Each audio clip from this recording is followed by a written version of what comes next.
Now, I'd like to invite Dr. Sandberg to begin our lesson for today. She is a fabulous teacher, and I know that from lots of experience. She is the director of our Masters in Interfaith Leadership program, and she teaches a variety of courses at Gratz, both for the college and the continuing education department.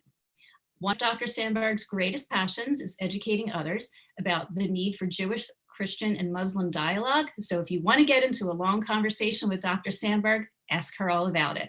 So please welcome Dr. Sandberg. Thank you, Lori. I really appreciate that really wonderful introduction. And I am thrilled to be speaking to now 165 people. That's probably the largest class I've ever had at Gratz. Okay.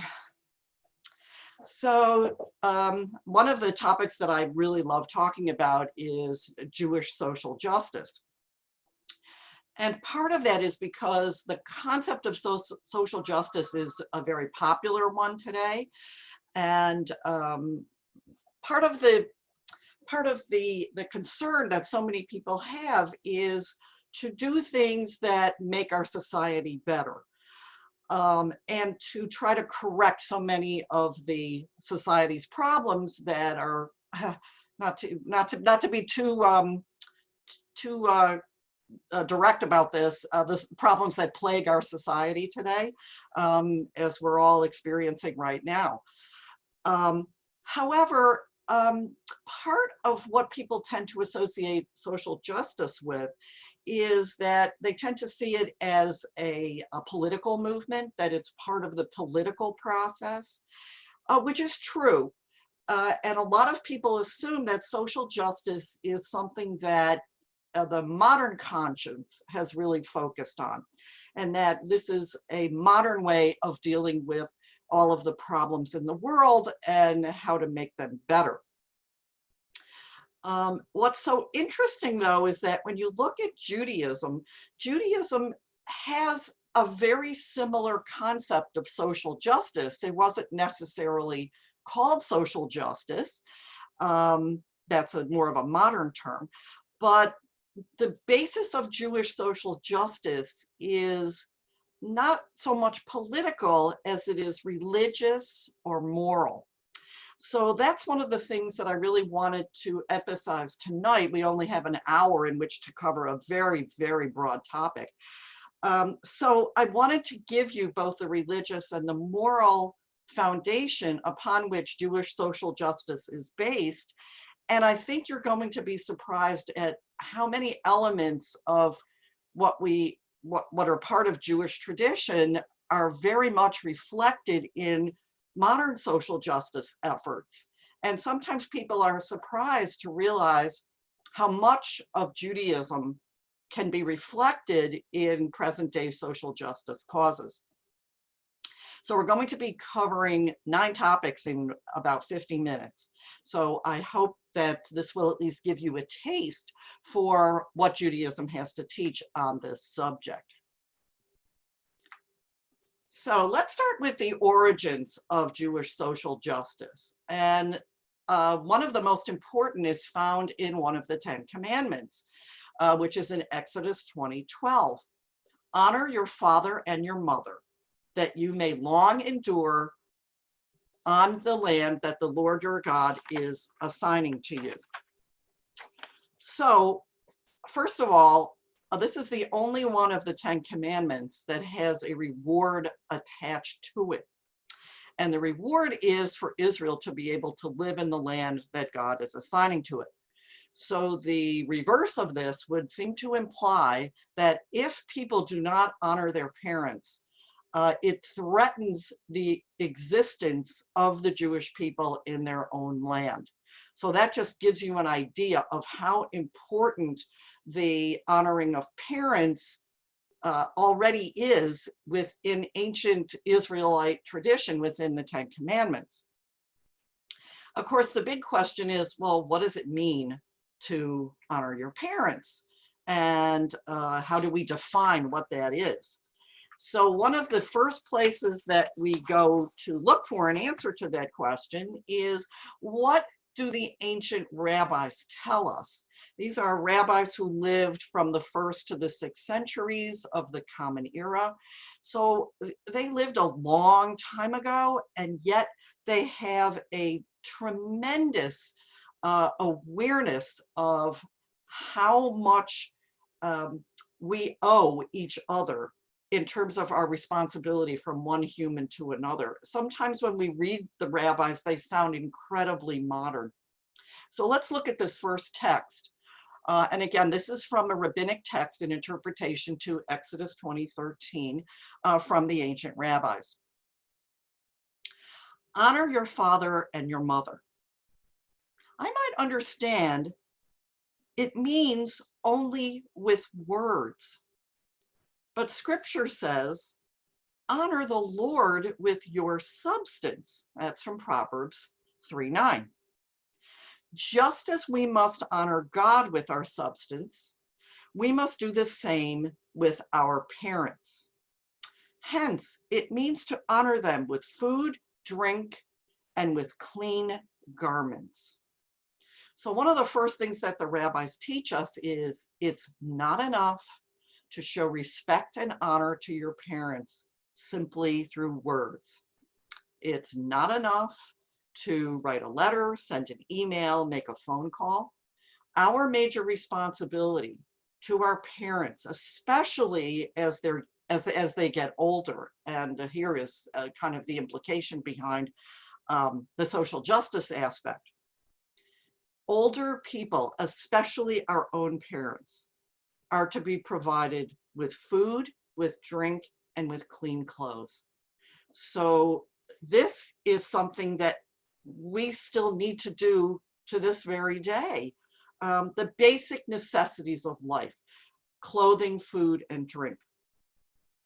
Now, it's really interesting because the Talmud asks a really important question about this notion of taking care of our parents' food and clothing. And the Talmud says, you are not to spend your own money on providing for your parents. This has to be at your parents' expense. Parents are expected to put aside money that their children will be able to use to provide them with food and clothing. So why do the rabbis say that? Why does the Talmud say that? Because each of us has to also save money to provide for our children when it's their time to take care of us. So the parents' responsibility is not to place a financial burden on the children. The parents have to take that financial burden on themselves, and then their children use that money to make sure that they are provided for when they get to the point where they cannot take care of themselves. So in essence, the Talmud concludes that what we need to spend for our parents is not money, but our time and our attention.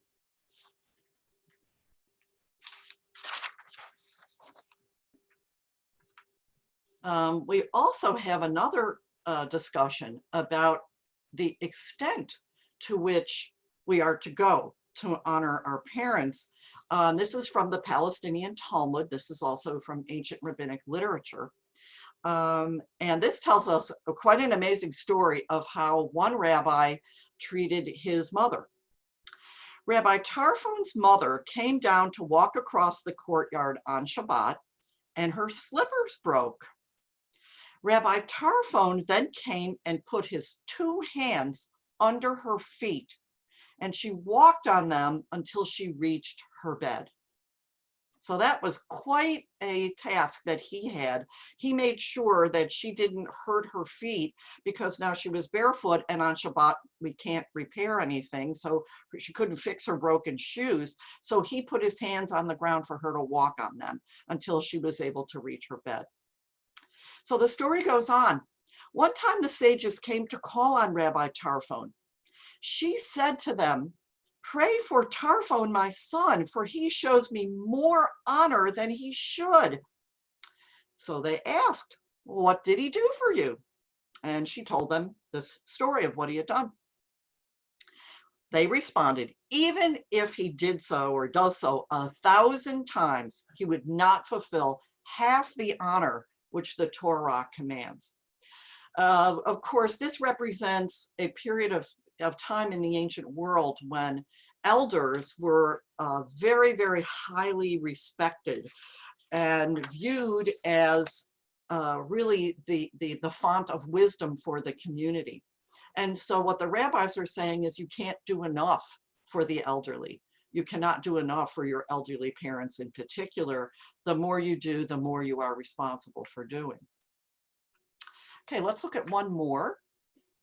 This is from Leviticus 19. By the way, we're going to come back to Leviticus 19 several times tonight because Leviticus 19 is really the core of many of the social justice requirements and commandments within Judaism.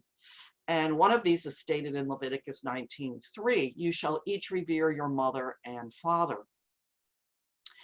Of course, the rabbis in the Talmud are quick to notice that when we looked at the 10 Commandments, the father comes before the mother, and now in Leviticus, the mother is coming before the father. So the Talmud says, mention of the father precedes that of the mother almost everywhere in the Torah. As in the verse, honor your father and your mother. One might have thought that it is due to the fact that the honor of the father takes precedence over the honor of the mother.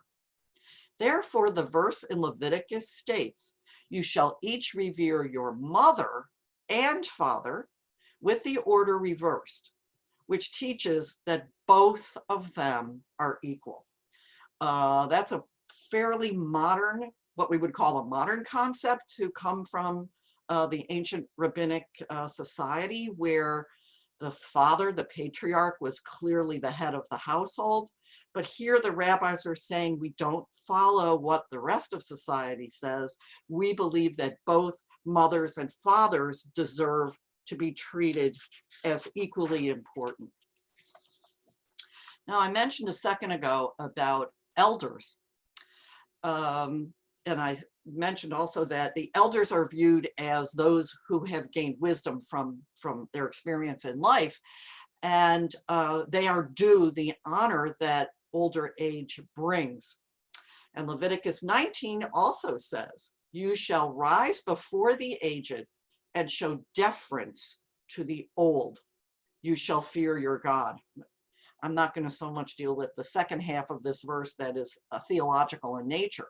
I want to focus on we just don't have time to discuss it, but it's very interesting that several times you will see whenever a social justice concept is mentioned, the phrase you shall fear God, it really means you will have reverence for God. The way you show reverence for God in a nutshell is to follow these social justice teachings. So the Talmud takes it quite literally and says, not only does this refer to people who are aged, but it refers to teachers who are also viewed as elders because of their wisdom. So the Talmud in Kiddushin teaches that this verse teaches that you must stand in the presence of your teacher. And I have a modern statement from Rav Moshe Feinstein, who he died a while ago, but he died in the 1980s. He was the president of the Union of Orthodox Rabbis in the United States and was a major authority on Jewish law. And people still turn to his rulings for information. So he says about this standing up before a teacher.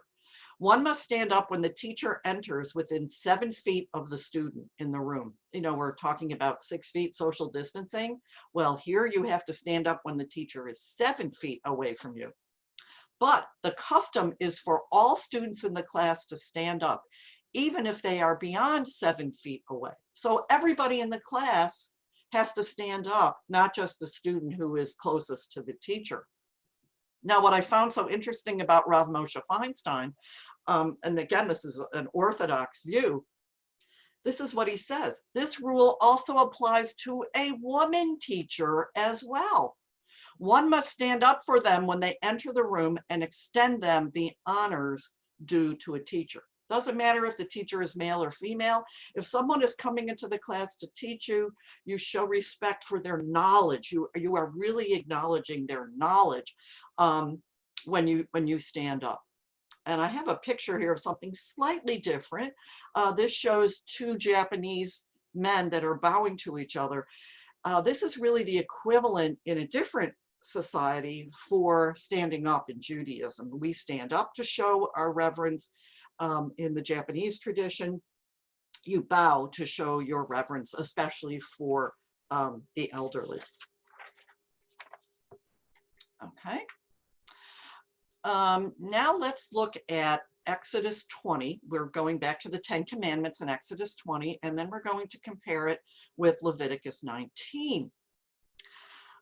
Most of us will probably recognize a different translation for Exodus 20:13, which is "you shall not murder." Sometimes you'll see it translated, you shall not steal.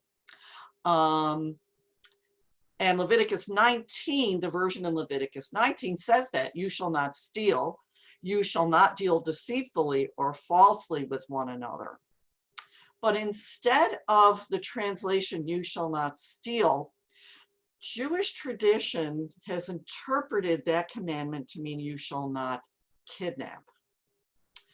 And we see this explanation in the rabbinic comment at the bottom of the slide from the Mechilta. So this is an early rabbinic interpretation. You interpret this as a warning against stealing persons, but perhaps it is not so. But Leviticus 19:11 states, you shall not steal, same words as are in Exodus. This is against stealing property. So therefore, since Leviticus is against stealing property, Exodus 20:13 in the 10 Commandments must refer to kidnapping people. So not stealing is prohibited in Leviticus. The greatest form of theft is stealing another person. You are in essence stealing their life. So that shows you the difference in how the two are understood, but they are both forms of theft. And of course, there is a very serious penalty for kidnapping in Jewish tradition. Okay, let's move into the issue of concern for the poor, because this is today one of the biggest issues in political social justice, and the call for economic social justice. Here we have a statement also from Leviticus 19 about the responsibility of people who have crops, so farmers. And it says, when you reap the harvest of your land, you shall not reap all the way to the edges of your field, or gather the gleanings of your harvest. You shall not pick your vineyard bare, or gather the fallen fruit of your vineyard. You shall leave them for the poor and the stranger. Again, I am the Lord your God, is said here. Now, to show you how seriously this particular law was taken, in the Mishnah, which is the earliest part of the Talmud, the rabbis state, one who even places a basket under the vine when he is harvesting the grapes, behold, he is a robber of the poor. You can't find a way to get around this responsibility that you have to the poor. There is no way around this. Even putting a basket down is a terrible violation of the commandment. So what this is saying is the land that you own, and private ownership is very well accepted in Jewish tradition, but even though you own the land, you still owe a responsibility to the rest of society. So even the land that belongs to you, and you work hard and you put in the crops, and you plow it, and you sow it, and you sweat when you go through and take care of your harvest. Even when you reap the harvest, though, it doesn't all belong to you. You must leave the edges of your field, or the gleanings that fall down. You have to leave them for the poor. You can't pick everything out of your vineyard, and you are not allowed to gather the fallen fruit. So I don't know how many of you have ever been on a farm or have picked apples in an orchard. Lots of it falls on the ground. And all of that has to be left for the poor to come and take it. And how do you know that the people coming to get it fit the category of the poor and the stranger? You don't. That's not your job. Your job is not to police who comes onto your property. But if people need the food and want to take the food, it is theirs.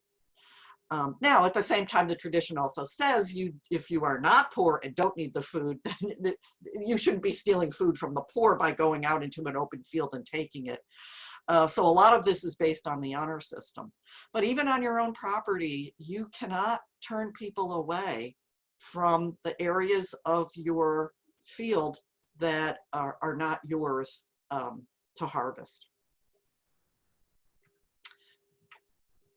Okay.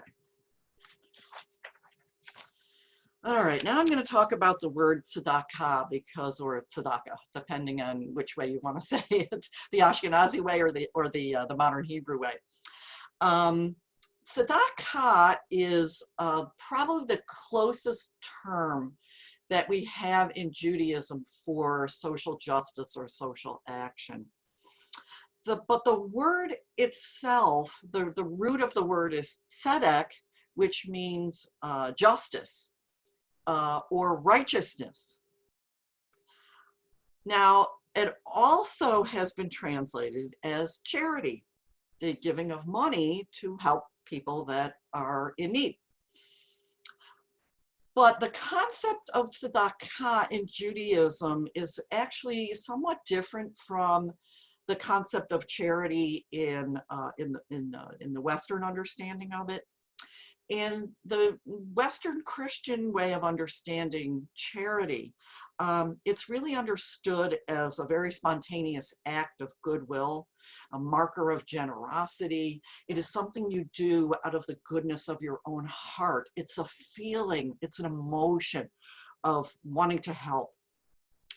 Now, in Judaism, there's a different approach to it. In Judaism, tzedakah is an ethical obligation. It's a Torah requirement. It's a religious requirement to do what is just and right.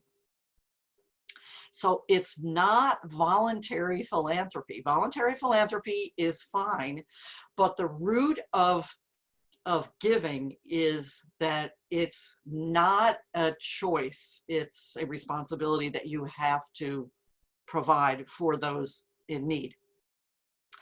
And it's mandatory even for the poor. As poor as you may be, there's somebody always poorer than you.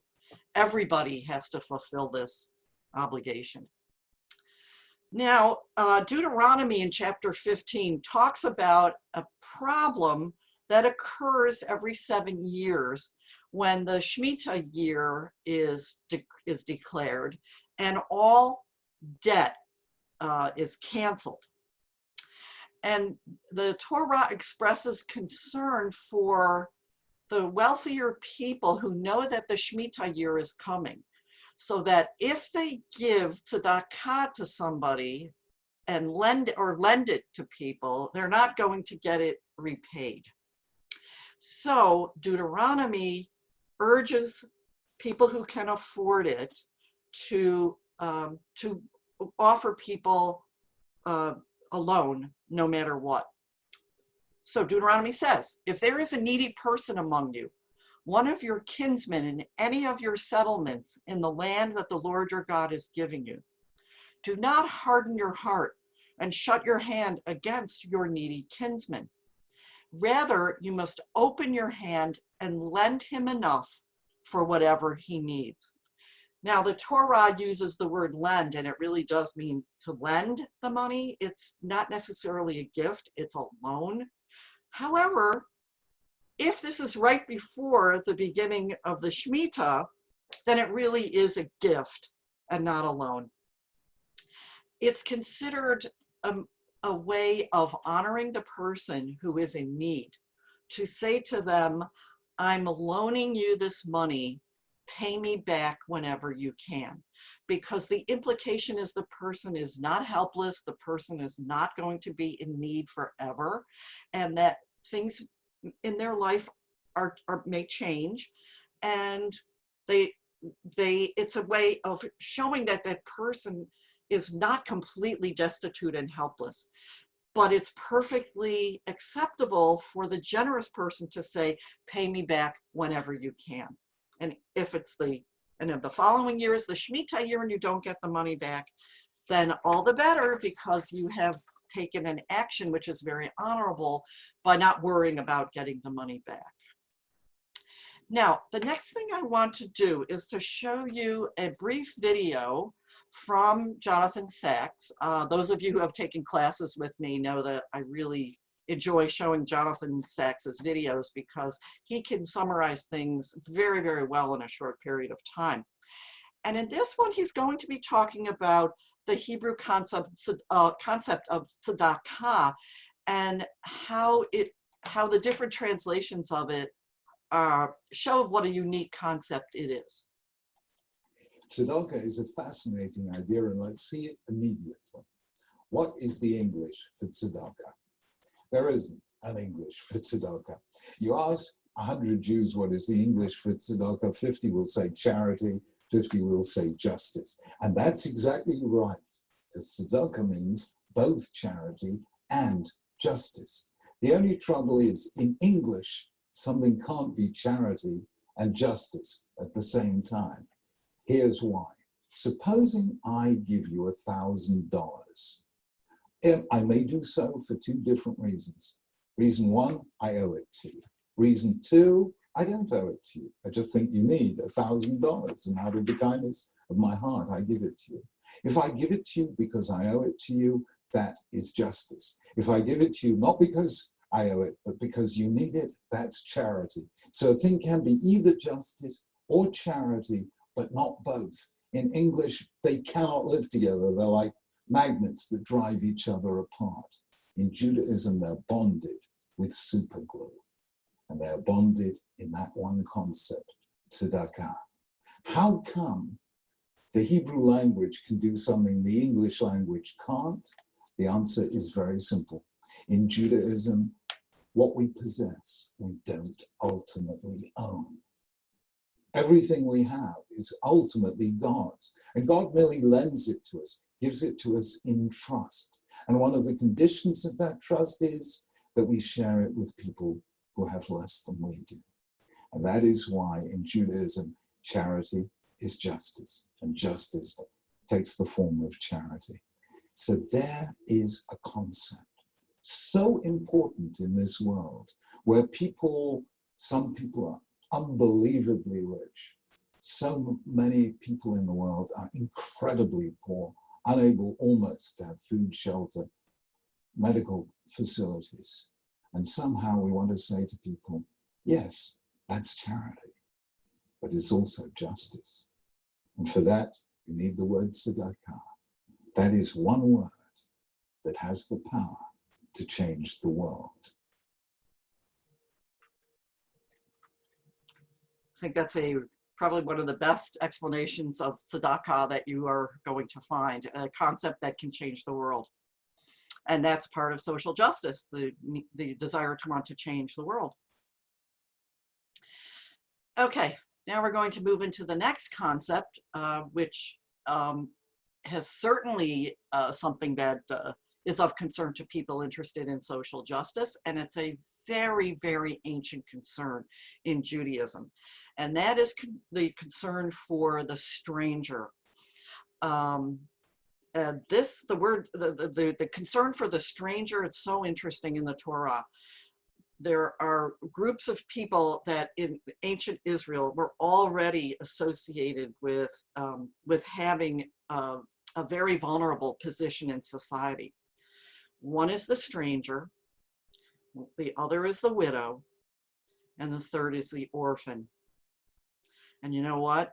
We still have concerns today about the stranger, the widow, and the orphan. So this is of particular concern about the stranger, the person who has not grown up as part of Israel and is now living within Israel. So Leviticus says, when a stranger resides with you in your land, you shall not wrong him. The stranger who resides with you shall be to you as one of your citizens. You shall love him as yourself, for you were strangers in the land of Egypt. So this has a couple of really very powerful concepts. The first is, you shall not wrong him. A person who is not part of your society, didn't grow up in the society, and is emigrating from another place, is always in a position of greater vulnerability. So we are not to take advantage of that vulnerability and wrong that person. Not only that, the stranger who is living among us is to be treated as if that person was one of our citizens. And it sounds so modern. I actually had to look up the Hebrew of this to make sure I wasn't reading too much into it, but that is exactly what it says. It's the difference between the ger, the stranger, and the ezrach, the citizen, the native-born citizen. So we have to treat that person as if he or she were a citizen. And then it adds a very powerful statement, which we're going to talk a little bit toward the end of the talk today. You shall love him as yourself. This is also stated earlier in Leviticus. Love your neighbor as yourself. In this case, you love the stranger as yourself. Why? Because you already experienced it. You were strangers in the land of Egypt. One thing that we have to learn from the experience of enslavement in Egypt was not to treat people the way we were treated in Egypt. So very, very important concept. And again, sounds like this could be right out of a website for social action today. It's got an amazingly modern ring to it. Here's a typical example of the rabbinic emphasis within that verse from Leviticus about loving the stranger. So this is in the Sifra. You shall love him as yourself. Just as it is written in Leviticus 19:18, you shall love your neighbor as yourself. So it is written of strangers, you shall love him as yourself. Why? Again, emphasizing this, because you were strangers in the land of Egypt. I love the next statement. This means that you should already know the soul of the stranger, for you yourselves were strangers in the land of Egypt. It's not just that you experience the same thing, but you already know, because of your experience, what's in the soul of that person. This is a very, very deep connection that the rabbis are making between us and the strangers in our midst. We know their very soul, their very essence, their very interior part of who they are as individuals. So that's an extremely deep and personal connection between the two. Okay, next is, I realize I am just kind of hitting each one of these important topics in a very, very brief time, but at least I wanted to give you an overview of all the ways in which Judaism responds to the concept of social justice. Economic social justice is a very, very big topic today. And there is a tremendous amount of material within Jewish tradition concerning business honesty, ethics, and compassion. As a matter of fact, I taught an entire course just on Jewish business ethics alone. It's an enormous topic within Jewish sources. So one of the basic teachings about business honesty, again found in Leviticus 19, you shall not falsify measures of length, weight, or capacity. You shall have an honest balance and honest weights. So whenever you do business, you have to make sure that everything that you're using, every measurement, every scale, every cash register, every computer, every calculator, they all have to be honest and fair. And to do anything other than that is a severe violation of Torah ethics. Let's look at another one. I can only give you a few here. The next one is Deuteronomy 24:10. When you make a loan to your neighbor, you must not enter his house to seize his pledge. So according to Deuteronomy 24, there is no repo man. This does not exist in Judaism. No, there's no repo man. You cannot go to somebody's house and seize something out of his house because he owes you money, okay? Today, the repo man usually comes for your car, if you even have one. And here it's making it very clear in Deuteronomy, you cannot enter that person's house because, again, that's his domain. You don't have a right to invade his domain, even if he owes you money. This has to be settled properly through the proper legal channels, through proper justice. And even though you're the creditor, you cannot violate that person's personal and private rights. Deuteronomy 24 also goes on to say in verse 14, you shall not abuse a needy and destitute laborer. Yeah, does that sound modern? It certainly is. You shall not abuse a needy and destitute laborer, whether a citizen or a stranger. You must pay him his wages that same day. One of the ways that people could be abused in the ancient world as a laborer was they would work all day and then they would expect to be paid, and the employer would say, come back tomorrow, and then the employer would be long gone. So this practice is absolutely forbidden within Jewish tradition because that day laborer needs that money to survive from one day to the next.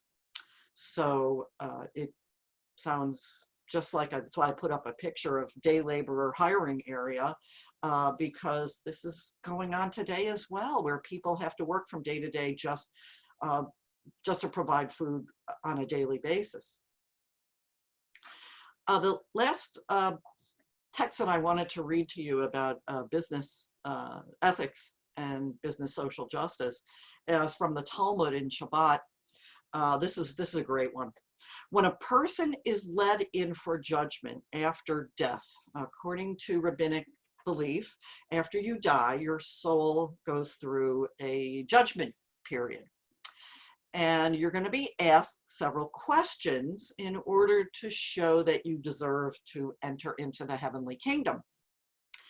The very first question you are going to be asked is, did you carry out your business dealings honestly? That is the first question you will be asked. So your soul has to say whether or not you carried out your business dealings honestly. That's going to be the first question. That's the most important question in the heavenly realm, because how you deal with people on a day-to-day level in normal business dealings is a major indication of your social consciousness, your ethics, and your morality. because you do it on a daily basis, and you either do it with honesty and integrity, or you become corrupt and you don't. So that's going to be a major factor in how quickly your soul will be allowed to enter into the heavenly realm. Notice what comes after that. Did you fix times for learning Torah? First, you focus on your business ethics, and then the second question is, did you fix times for learning Torah? So even studying Torah is secondary to how you behave ethically and morally in the day-to-day business of business. And it's so interesting, I can't really get into, I don't have time to get into the third question, but the third question is a theological one. Did you hope for the salvation of the world? And again, this is the third one. Did you live a life of despair that things were never going to change? Or did you always live in your daily dealings and in your daily life with the optimistic point of view that the world has the ability to be better and better and reach the point of salvation at the end of time? It's just a fascinating, very important discussion in the Talmud. Okay, another question that comes up is concern for people with disabilities. Now, in particular, Leviticus 19:14 discusses the issue of the abuse of the deaf and the blind. You shall not insult the deaf or place a stumbling block before the blind. Well, this is about as mean as you can get, because if you say something that is insulting or rude or mean to a deaf person, they can't hear you.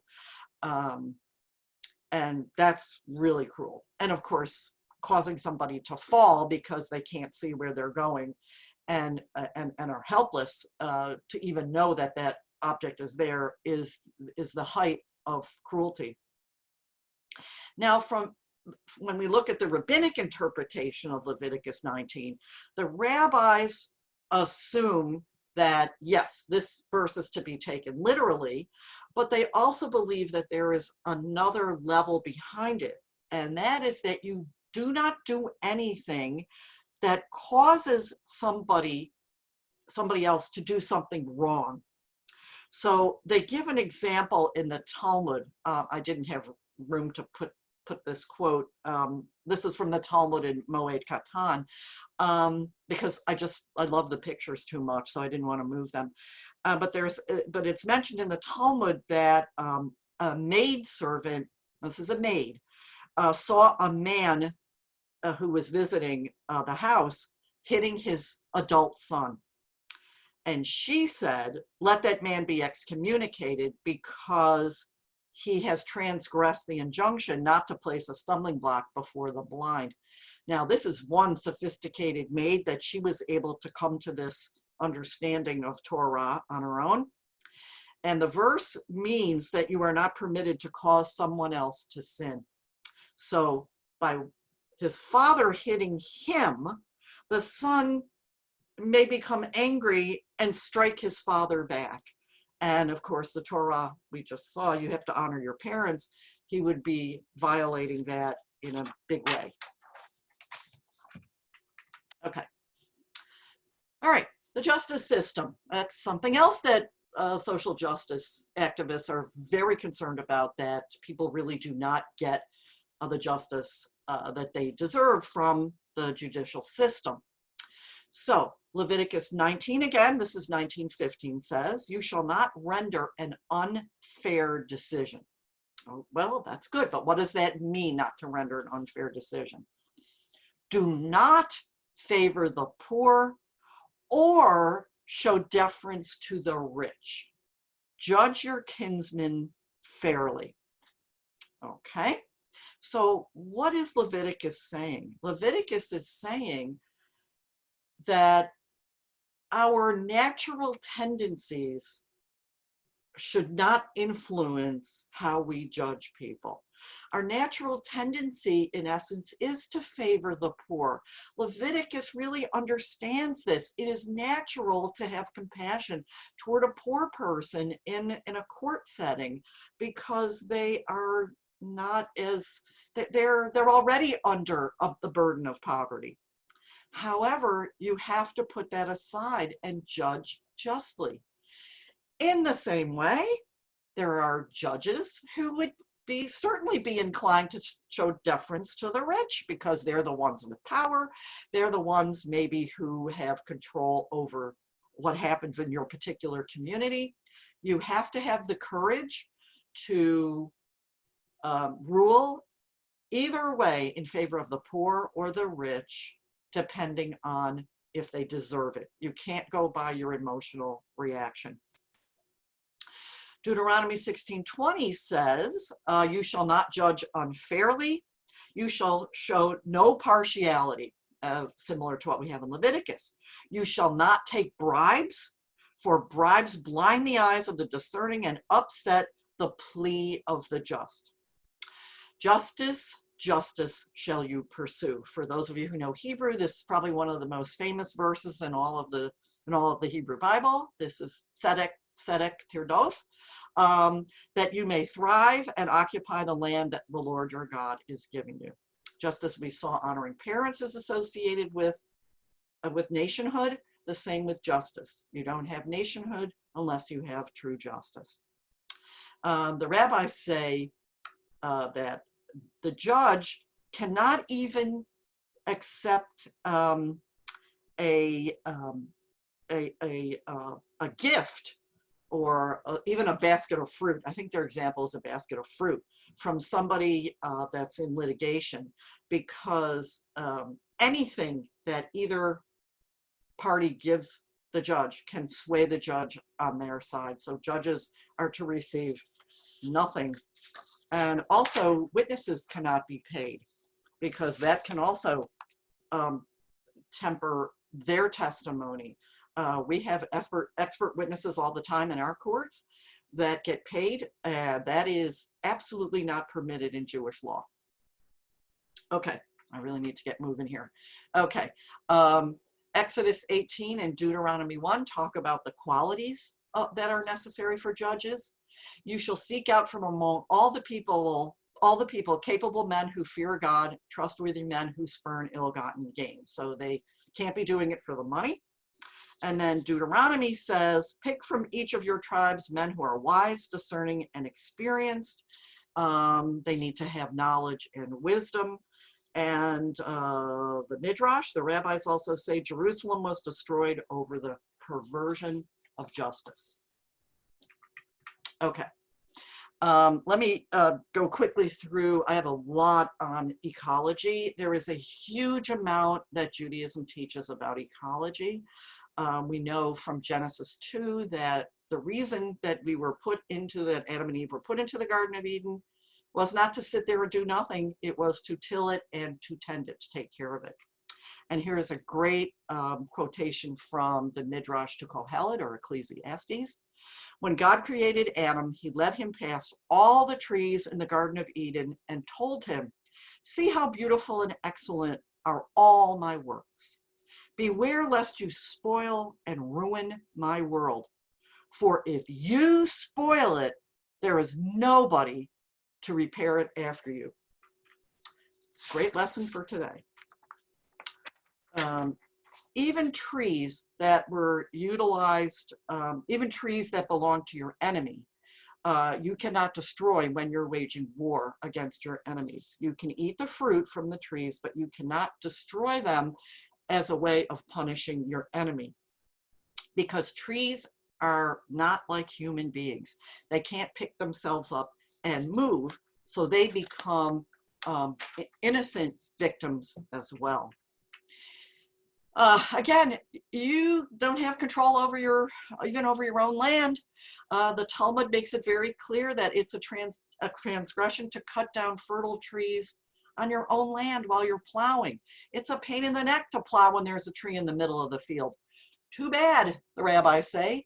The warning for this is the verse we just read. You can eat from it, but you cannot cut them down. You have to leave the trees where they are or find other land to grow your crops on. The rabbis were very concerned about wasting oil and gas, as we see in the Talmud here. You cover up an oil lamp, it burns the oil faster. You uncover a gas lamp, and that burns the gas faster. That transgresses not destroying trees. So the symbol of the tree represents all natural resources. Okay, air, noise, and water pollution are also mentioned in traditional Jewish sources.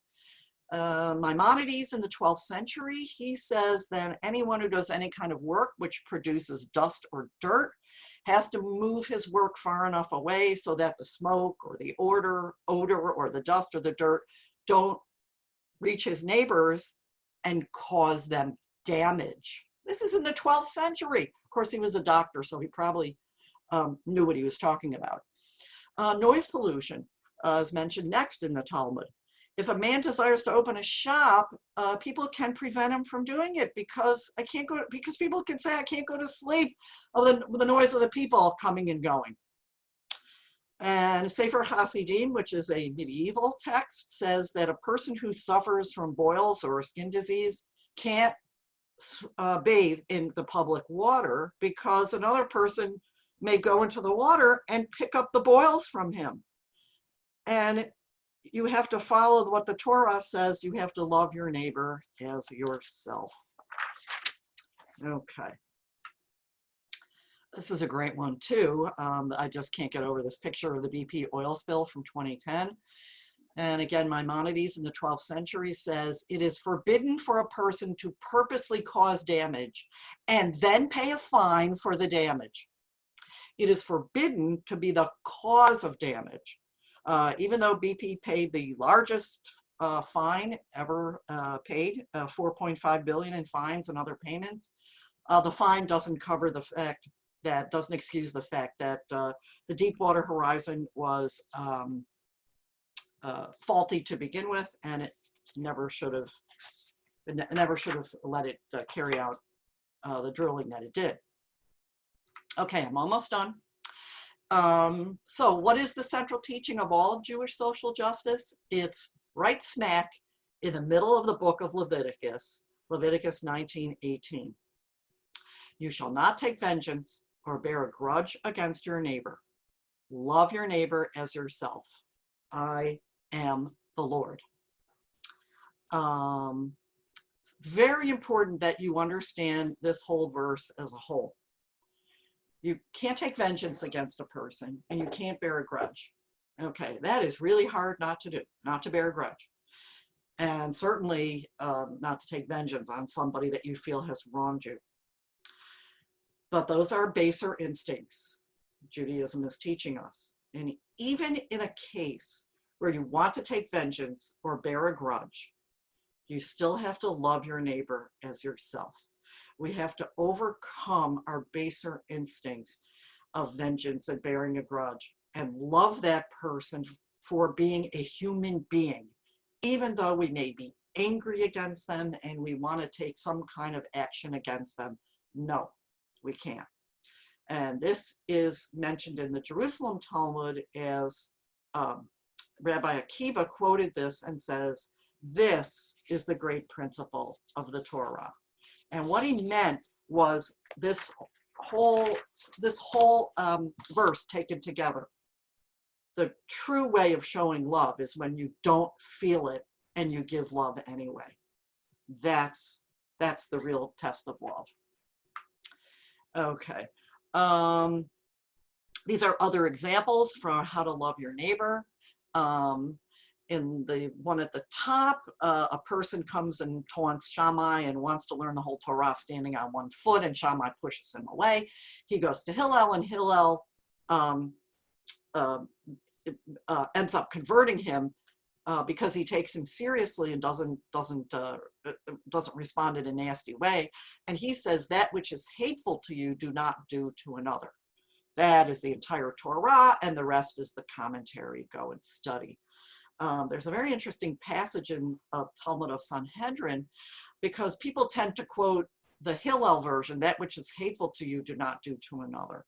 But Sanhedrin also says, just as you want others to heal you when the need arises, you have to heal other people when the need arises. So it's not enough to simply refrain from doing those things that you don't want people to do to you.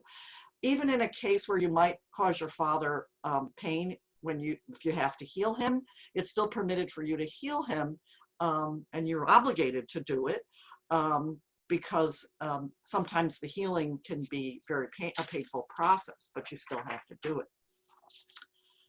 Okay, I have another video from Jonathan Sachs that I'd like to show you. It's about 3.5 minutes long, so that'll take us right up to about 8:30. Okay. This is his definition of why he is a Jew, and it's really based on this whole picture that I've tried to draw very quickly in an hour of what Judaism really represents in its definition of social justice. Why I am a Jew. The deepest question any of us can ask is, who am I? To answer it, we have to go deeper than where do I live or what do I do? The most fateful moment in my life came when I asked myself that question and knew the answer had to be, I am a Jew. This is why. I'm a Jew not because I believe that Judaism contains all there is of the human story. I admire other traditions and their contributions to the world.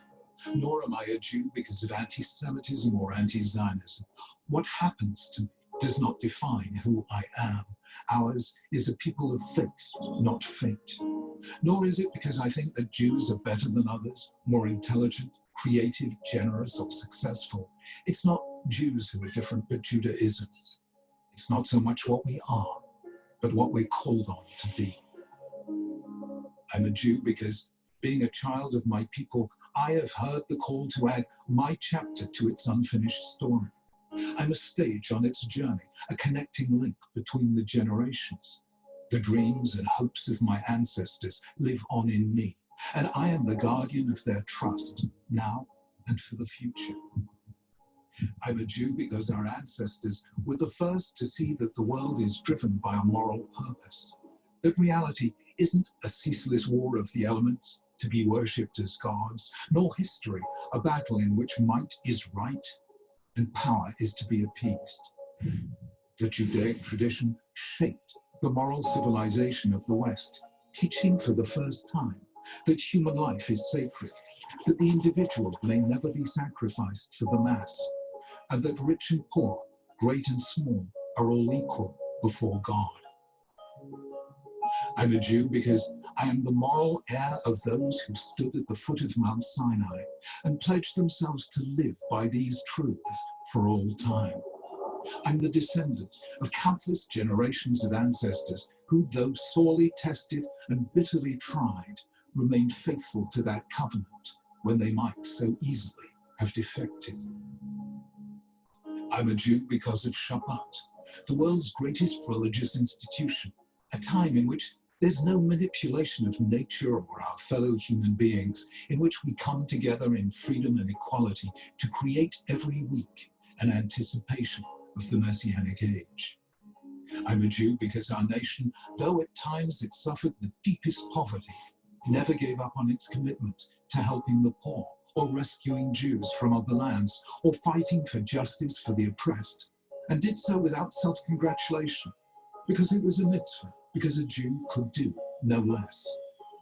I'm a Jew because I cherish the Torah, knowing that God is to be found not just in natural forces, but in moral meanings, in words, texts, teachings, and commands, and because Jews, though they lacked all else, never ceased to value education as a sacred task, endowing the individual with dignity and depth. I'm a Jew because of our people's passionate faith in freedom, holding that each of us is a moral agent and that in this lies our unique dignity as human beings. And because Judaism never left its ideals at the level of lofty aspirations, but instead translated them into deeds which we call mitzvot, and a way which we call the halacha, and thus brought heaven down to earth. I am proud simply to be a Jew. So I hope that you enjoyed this talk, and that hopefully you learned something about how Judaism defines social justice. So it was really my pleasure to offer this talk. And Lori, I am going to hand the screen back over to you. Okay? Thank you. Thank you so much, Dr. Sandberg. That was a fascinating presentation, especially for me, since I have a good-sized garden. I wonder if I should consider the squirrels and the birds to be the poor, because they often take what they need. Before opening up for questions, I'd like to remind the alumni out there, just please don't forget to update your contact information on our website and to join the Gratz Alumni Facebook page. So we launched this Gratz at Home series as a way of showing that we're here for our community during this time, and we're thrilled to receive such a strong response. I might also mention that today is Giving Tuesday, the Global Day of Giving. Some of you may know that Giving Tuesday usually takes place after Thanksgiving. This year, the date was intentionally changed by the organizers to help nonprofit organizations during this time of uncertainty. If you'd like to help strengthen Gratz and make it possible for even more students across the world to participate in our online programs, please consider making a tax-deductible charitable donation. So enough of that spiel. On behalf of everyone here at Gratz, thank you for your participation and support. And I would like to get to some questions. If you're not interested in hearing the questions, now's a good time to log off, but we do have some good ones coming up. So I am going to see what we have here in here. And by the way, Dr. Sandberg, there are plenty of people thanking you right now on the chat. I'd like to thank them for participating and spending the evening Absolutely. learning. Yeah. Absolutely. So I know that I had seen some questions, so I'm just kind of scrolling through right now to see what they were. So I've got one from Rabbi Fred Davidow. He says that Ruth F. Brin wrote a poem called Strangers. I'm not sure if you're familiar with that. Is it directly I'm familiar with Ruth Brin. I don't remember the poem. Yeah. Okay. He says he was wondering if it was connected to Leviticus 19:33 to 34. If you're not familiar with it, maybe he'll chime back in to find it, to ask more about that. Right. I don't know about that poem, but it's possible because it's such a powerful, there are so many verses in Leviticus 19 that are so powerful. And every time I reread that section, I'm amazed how it still reverberates over and over again. It's just uncanny. Thank you. Mm-hmm. I think that Paula has a question here. She asks, in the category of the stranger, there's also the concept of the slave. So how does this fit in with the pecking order of what is social justice toward the different categories? Yes, we are to treat all people with dignity, because all human beings are made in the image of God. Now, slavery was very much accepted in the ancient world. All ancient societies, the Babylonian, the Egyptian, the Israelite, the Hittite, you name it, everybody basically accepted slavery as a part of society. In some civilizations, slaves were considered nothing but simple property and could be abused in any way the person wished. In Jewish tradition and in the Torah, slavery is, it is on two different levels. Slavery was acceptable for non-Israelites. They could become permanent slaves and be in your household as a household servant for their entire lives. But Jewish, both the Torah and rabbinic tradition also establish very strict principles about what a slave owner can and cannot do. They cannot be abusive. They cannot expect a slave to do something that would cause them to put their lives in danger. They have to take care of their families if they bring a family with them. But Jewish servants, the only way a Jew can become a servant to another Jew is if they owe somebody money. And the only way that they can make up for the money that they owe that person is to become an indentured servant for a maximum of 6 years. So there is a difference between the non-Jewish slave and the Jewish indentured servant. However, slavery was eliminated in Judaism. When exactly? Certainly by, I would say certainly by maybe early medieval period, maybe even earlier. So it was eliminated entirely from Judaism. Jews are no longer permitted to own slaves, even though the Torah does discuss the possibility of owning them. So we no longer accept that as something that Jews do. Good to know. Good to know. Somebody also has asked the question about if there's any chance that you could email a list of the Torah portions that you've discussed here with the translations, just because it's been fascinating. Oh, well, that's up to you, Lori. Is that okay with you? It's fine with me, but you'll have to provide that. You'll provide that to me and I can send it to the person. I'll make up a list of all the verses that I've mentioned tonight, and I'd be happy to have you send that out to people. I'd be happy to. I'd be happy to. Laurie asks, she says, mentions, I'm relating many of the points to today's coronavirus pandemic. We wear masks to protect others and for the good of society, and following the protocol is good for all. Amen. Yes. Yes. Boy, I'll tell you, nothing made me angrier than to see my fellow Jews not taking their own Jewish tradition seriously and understanding that one of the most important principles in Jewish law is the concept known as pikuach nefesh, which means the preservation of your soul, your life. And we have to do whatever we can to protect our own lives, to take care of our own lives, but we also have to do everything we can to make sure that we help to save other human lives.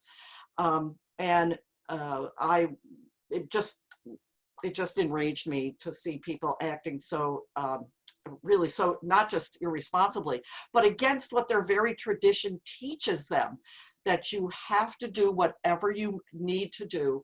And there were many, many, many people in the Orthodox community. I can tell you the Orthodox community in Philadelphia, very, very early on, made a decision. People are not to go to shul on Shabbos. For the Orthodox community, not to go to shul on Shabbos is an amazing, just an amazing awareness that human life takes precedence over any other commandment. And for people to ignore that just made me crazy. Yeah, it's just wrong. It's just wrong. It's morally wrong. Yep. For sure. I have one more question here because I know we're running a few minutes late. Okay. This comes from Barry, and Barry asks, what responsibility does the stranger have in your land? And what happens when the stranger defies your laws? Reference the Kate Steinley. I'm not sure what that says exactly. Not sure. Oh, okay. One of the principles of the justice system in Judaism is that strangers are fall under the same laws as everybody else. So that just because a person is a stranger in your land doesn't mean that they, first of all, that they do not have the same legal rights as everybody else, but they also have the same responsibilities as everybody else. So a stranger can't use the excuse, well, I'm not a member of your society, I'm just visiting, so I can go and rob your I can go and rob your bakery. No, you can't. They have it both ways. When you have rights, you also have responsibilities. That is just the constant balancing act within Jewish law. You can never have one thing without the other. If you have duties, you have then you also have rights. If you have rights, you have duties. Yeah. Absolutely. Mm-hmm. Thank you. I'm gonna. There may have been. there may have been another question or two, but I think we're running a few minutes late. So Okay. I wanted to thank you so much, Dr. Sandberg. Oh, Lori, And- thank you so much. I really enjoyed this. I miss being in class with my students. I just really, it's really, really hard. But this is a good second choice. Okay, it's the best we can do for now. Yes. The best. Thanks for setting this up, Lori. This was really wonderful. And My I pleasure. hope they come back for the other talks on May 13th and May 19th. I'm hoping so, and I hope that some folks will be interested enough in you and your teachings that they'll take your Jewish art class that's coming up next month. Jewish art is a good topic to do on Zoom because it's all images, so we'll be able to, I think it's a good type of course to teach online. Yeah. Absolutely. Absolutely. Well, I want to all the participants, everybody watching out there, I want to thank you also. You've invited Gratz into your home, into your living room, your office, your den, wherever. So thank you for allowing us in your home and for us taking some of your time tonight. So we wish everyone a good night and stay well and stay healthy. And we hope to see you next week. Stay safe, everybody. Yeah. Yes. Okay. Bye-bye. Thanks, Lori. Bye-bye.